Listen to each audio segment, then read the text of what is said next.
Hi friends, நான் உங்கள் anime freak வந்துட்டேன். நாம இப்போ அட்வென்ச்சர் சோலோ லெவலிங் எபிசோட் 39 பார்க்கலாம். இதுக்கு முன்னாடி உள்ள எபிசோடெல்லாம் நீங்கள் பார்க்கலன்னா மறக்காமல் போய் பார்த்துட்டு வந்துருங்க.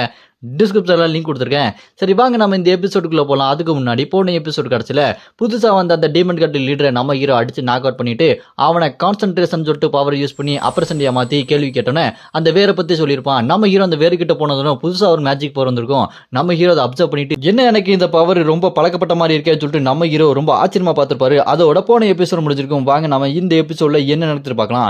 இந்த எபிசோடு ஸ்டார்டிங்ல நம்ம ஹீரோ அந்த டீமன் வேர்ல இருந்து பவரை உறிஞ்சு பார்த்ததுக்கு அப்புறம் ஓ இந்த பவரா, இந்த பவர் இன்னும் டீமன் ரியாலம்ல இருக்க அந்த பவர் ஆச்சு, ஸ்ட்ரைட்டா இதுல இருந்து எடுக்கலாமா, இதுல இருந்து எடுத்தா நான் அங்க போய் எனக்கு தேவையான இன்னும் நிறைய பவர் எடுத்துக்கலாம், அது என்ன கண்ட்ரோல் பண்றதுக்கு வாய்ப்பு கம்மி தான், அந்த அளவுக்கு நான் ஸ்ட்ராங் ஆயிருவேன். டேய் டீமன்கள்ட்ட சேர்ந்தவங்களா, நீங்க பண்றதா பண்றீங்க, எனக்கு சாதகமாவே எல்லாமே பண்றீங்கடா அப்படின்னு சொல்லிட்டு நம்ம ஹீரோ இதுக்கு முன்னாடி அந்த வெள்ளை மட்டையினை கிளவினையும் கொண்டிருப்பாங்க பாத்தீங்களா.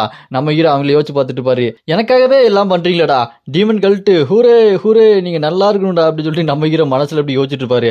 ஆனா அதுல இருக்க முதல் 2 லீடரே நம்ம ஹீரோ தான் கொண்டாரு.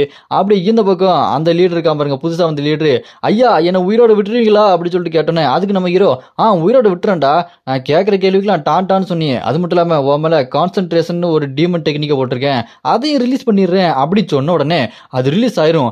ரிலீஸ் ஆன உடனே அவனுக்கு அங்க கடிக்க கூடாத இடத்துல அந்த மான்ஸ்டர் கடிச்சிரும். நம்ம ஹீரோ கையை வெட்டிடுவார் இல்லைங்களா, அந்த வலியை இப்போ அவன் உணர ஆரம்பிச்சிருவான். ஏன்னா இதுக்கு முன்னாடி நம்ம ஹீரோ அந்த டீமன் ஸ்பெல்ல போட்டனால அவனுக்கு அந்த வலி எதுவும் தெரிஞ்சிருக்காது. இப்போ நம்ம ஹீரோ அதை எடுத்தனால கத்தடி அழுவான், ஐயோ எனக்கு என்ன இப்படி வலிக்குதே அப்படின்னு சொல்லிட்டு அழுதுட்டு இருக்கும்போது நம்ம ஹீரோ சட்டார்னு ஒரு டீமனிக் வெப்பனை ஷார்ப்பா எடுத்து அவன் நெஞ்சிலேயே ஒரு சொருகு, யோ என்னையா இப்படி என்ன கொல்ல மாட்டேன்னு சொல்லிட்டு கொல்றியாடா, நீலாம் என்னடா மனுஷன் அப்படின்னு சொல்லிட்டு சொல்லும்போது அதுக்கிட்ட நம்ம ஹீரோ, டேய் நீ எனக்காக எவ்வளோ கஷ்டப்பட்டு நான் கேட்ட கேள்விக்கெல்லாம் கரெக்டாக பதில் சொன்னேன், நீ வழியில் இவ்வளோ துடிக்கிற, உன்னை துடிக்க விட்டு நான் வேடிக்கை பார்ப்பனாடா, நீ துடிக்கிறது எனக்கு சுத்தமாக பிடிக்கலடா, நீ செத்து போனாலும் உன்னோட பேரை நான் கண்டிப்பாக என் மனசுக்குள்ளேயே வச்சிருப்பேன்டா அப்படின்னு சொல்லிட்டு நம்ம ஹீரோ அழுதுட்டு இருப்பான்.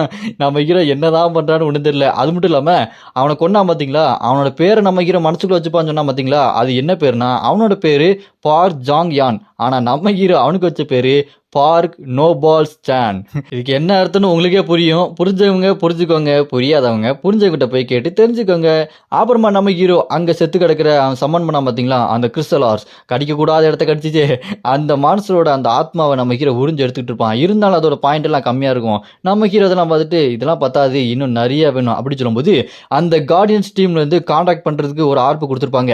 நம்ம ஹீரோ அந்த ஆர்ப்பை பார்த்துட்டு பரவாயில்லையே, நான் டஞ்சன் கேட்டுக்குள்ளே வந்தாலுமே இதெல்லாம் கான்டாக்ட் பண்ண முடியுதா, அந்தளவுக்கு அட்வான்ஸ் டெக்னாலஜி அப்படி சொல்லும்போது அதில் கால் பண்ணுவாங்க. யாரு அங்கே கயா தான், அங்கே கார்டியன்ஸோட லீடர் கயா நம்ம ஹீரோக்கு ஃபோன் பண்ணி மிஷினை முடிச்சிட்டிங்களா, ஏதாவது ஹெல்ப் வேணுமா அப்படின்னு கேட்டோன்னே அதுக்கு நம்ம ஹீரோ நான் ஆல்ரெடி மிஷினை முடிச்சிட்டேன், இங்கே டீமனுக்கு வேறு இருக்கு, அதோட பவர் என்னன்னா கயா சிஸ்டத்தோட ப்ரொடக்ஷனை டேமேஜ் பண்ணி டீமன் எல்லாத்தையுமே பூமிக்கு கொண்டு வரதான் அதோட பிளானு, இங்கே நிறைய வேறு இருக்கு அப்படின்னு சொல்லும்போது அங்கே அந்த எலும்பு கூடும் படையனும் நம்ம எக்கிண்டா டிராகனும் இதெல்லாம் என்னது இது அப்படின்னு சொல்லிட்டு உத்து பார்த்துட்டு இருப்பாங்க.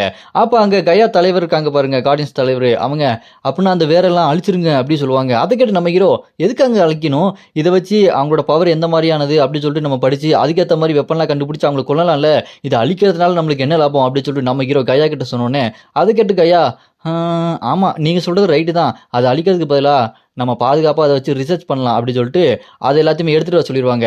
அப்போ நம்ம கயா நம்ம ஹீரோ பார்த்து நீங்கள் புதுசாக நிறைய ஐடியா குடிக்கிறீங்க, ரொம்பவே நன்றி கேங்குவோ அப்படின்னு சொல்லிட்டு கயா சொல்லுவாங்க. அப்புறம் நம்ம ஹீரோ டஞ்சன் கேட்டு விட்டு வெளியே வந்துடும்போது உடனே யாருக்கோ ஃபோன் பண்ணுவான், சாகேக் தான். சாகேக் ஃபோன் பண்ணி உங்ககிட்ட முக்கியமான ஒரு விஷயம் பேசணும் சாகே அப்படின்னு சொன்னோன்னே வழக்கம் போல சாகே கத்த ஆரம்பிச்சிருவாங்க. டேய் எங்கடா போனேன், என்னால் உன்னை கூப்பிடவே முடியல, உனக்கு ஏதாவது தேவையான மட்டும் தான் எனக்கு ஃபோன் பண்ணுறேன், என்ன நினச்சிட்டு இருக்க அப்படின்னு சொல்லிட்டு சாகே பயங்கரமாக கோவப்படுவாங்க.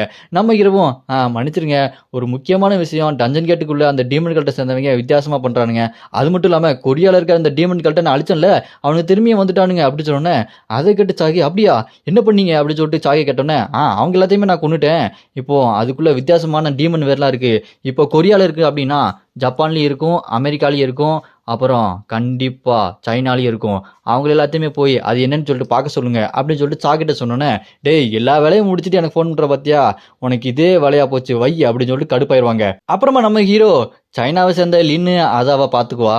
ஆனால் ஜப்பானில் யூரி இருக்காளே, எனக்கு அவளுக்கு ஃபோன் பண்ணுறதுக்கு சுத்தமாக பிடிக்கல. அவள் எனக்கு ஆக்டோபஸை gift பண்ணதுலேருந்து எனக்கு அவன் மேலே ஒரு மாதிரி சந்தேகமாக தான் இருக்குது. அவளுக்கு ஃபோன் பண்ணலாமா வேண்டாமா, ஜப்பானில் அந்த மாதிரி டீமன் வேறு எடுக்க சொல்லாமல் வேண்டாமா அப்படி யோசிச்சுட்டு இருக்கும்போது, அப்போ யூரியை நம்ம ஹீரோக்கு ஃபோன் பண்ணிடுவா. நம்ம ஹீரோ தெரியாதனமா டக்குன்னு அட்டன் பண்ணிடுவானா. யூரி நம்ம ஹீரோ கிட்ட என்ன என் ஃபோனை டக்குன்னு அட்டன் பண்ணிட்டீங்க அப்படின்னு கேட்டோன்னே, அதுக்கு நம்ம ஹீரோ இல்லைங்க உங்களுக்கு ஃபோன் பண்ணலாம்னு நினச்சேன் நீங்களே பண்ணிட்டீங்க, அதான் டக்குன்னு அட்டன் பண்ணேன் அப்படி சொன்னதுக்கப்புறம் யூரி நம்ம ஹீரோ கிட்ட ஆமாம் இப்போ ஏதோ எதிர்காலத்தை அழிக்க வந்த ஒரு டீமன் ஏதோ எல்லாமே பேசிட்டு இருக்காங்களே, அதை பற்றி ஏதாச்சும் உங்களுக்கு தெரியுமா அப்படின்னு கேட்டோன்னே, அதுக்கு நம்ம ஹீரோ ஆமாம் எதிர்காலத்தை அழிக்க போகிறவன் அவன் தான் சாத்தான் அப்படி சொல்லும்போது, ஓ சாத்தானா, சரி சரி சரி, நீங்கள் எனக்கு இதை பற்றி சொன்னதுக்கு ரொம்பவே நன்றி. ஆனால் ஒரு முக்கியமான விஷயத்தை கேட்டாகணுமே, உங்ககிட்ட ஒரு கேள்வி கேட்கலாமா அப்படின்னு சொல்லிட்டு அவன் மேலே உட்காந்து பேசிட்டே இருப்பாளா. நிழலை பார்த்தா அந்த லிலித் ஆக்டோபஸ் தலை அந்த நிழல் தெரியுது. அப்போ அவன் நம்ம ஹீரோ கிட்ட உங்களுக்கு குத்தூலு மித்திக்ஸ் தெரியுமா, அந்த மித்திக்கல் கார்டு மேலே உங்களுக்கு இன்ட்ரெஸ்ட் இருக்கா, அது எனக்கு ரொம்பவே பிடிக்கும் அப்படின்னு அவள் முடியை சுற்றிட்டு இருப்பா.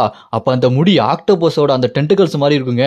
அப்போ நம்ம ஹீரோ அதெல்லாம் கேட்டு என்ன இவன் முதல்ல ஆக்டோபஸை கிஃப்ட் கொடுத்தா, இப்போ என்னமோ அந்த மித்திக்கல் கார்டு அந்த குத்தூலு சேர்ந்த ஆக்டோபஸ் கார்டை பற்றி பேசிகிட்டு இருக்கா, என்ன எப்போ பார்த்தாலும் ஆக்டோபஸை பற்றியே பேசிகிட்டு இருக்கா அப்படின்னு சொல்லிட்டு நம்ம ஹீரோவோ எனக்கும் அது பிடிக்குங்க, நம்ம வேணா அப்புறம் பேசலாமா அப்படின்னு சொல்லும்போது ஓகே அப்புறம் பேசலாம் அப்படின்னு சொல்லிட்டு அவளும் கட் பண்ணிடுவா. இவளை பார்த்தாலும் எனக்கு அது டவுட்டாக இருக்கு, இவ யூரி தானா அப்படின்னு சொல்லி நம்ம ஹீரோக்கு ஒரு மாதிரி டவுட் பட்டுருவான். ஆனால் நம்ம ஹீரோ அதை பற்றி அவ்வளோ யோசிக்கிற மாதிரி தெரியல, அதை அப்படி ஃப்ரீயாக விட்டுறான். கட் பண்ணா 10 நாள் கழிச்சு கார்டியன்ஸ் அந்த ஹாலில் மறுபடியும் மீட்டிங் நடக்குது. அங்கே கிம் இருக்குண்ணா, டே கிம்மு பார்த்து நாளாச்சு அப்படின்னு சொல்லி நம்ம ஹீரோ உள்ளே போகும்போது அங்கே மீட்டிங்கில் கிரேஸ் இருப்பாங்க பார்த்தீங்களா, அவங்க நம்ம ஹீரோ கிட்ட நீங்கள் பார்த்தீங்களே அந்த வேறு அது பூமியை பாதுகாக்கிற அந்த ஷீல்டை டேமேஜ் பண்ணுது, அது மட்டும் இல்லாமல் அது எல்லாத்தையுமே கலர் பண்ணி நாங்கள் இந்த ஸ்டோரேஜில் வச்சுருக்கோம் அப்படின்னு சொல்லும்போது, ஸ்டோரேஜா அது எங்கே இருக்க காட்டுங்க அப்படின்னு சொல்லி நம்ம ஹீரோ கேட்டேனே, வாங்க போய் காட்டுறேன் அப்படின்னு சொல்லிட்டு அங்கே கயா இருக்காங்க பார்த்தீங்களா, அவங்கள கிரேஸ் அப்படியே தூக்கிட்டே நடந்து போவாங்க.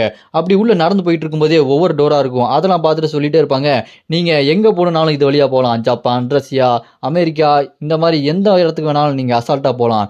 அது மட்டும் இல்லாமல் இந்த இடம் ரொம்ப பெரிய இடம், இதில் நாங்கள் ஒரு முக்கியமான இடத்துல ஸ்டோரேஜ் வச்சுருக்கோம், அந்த ஸ்டோரேஜுக்கு தான் இப்போ நம்ம போகிறோம் அப்படின்னு சொல்லிட்டு அங்கே கையா சொல்லிக்கிட்டே போயிட்டு இருப்பாங்க. அங்கே பார்த்தா ஒரு பெரிய கதவு வித்தியாசமான டைமர்ஸில் போர்ட்டல் மாதிரி இருக்கும், அதுக்குள்ளே எல்லாருமே போவாங்க. அங்கே கண்ணை பறிக்கிற மாதிரி ரொம்ப பிரகாசமான வெளிச்சம் அடிச்சிட்டு இருக்கும். அதை பார்த்துட்டு கையா நீங்கள் சீக்கிரமாக கண்ணை முடிக்கங்க, இல்லைனா இந்த வெளிச்சம் உங்கள் கண்ணை பறிச்சிடும், ஏன்னா இப்போ சன்ரைஸ் ஆக போகுது அப்படி சொல்லுவாங்க. அப்படி அந்த இடத்துக்கு போய் பார்த்தா அது ஒரு மிகப்பெரிய பள்ளத்தாக்கு.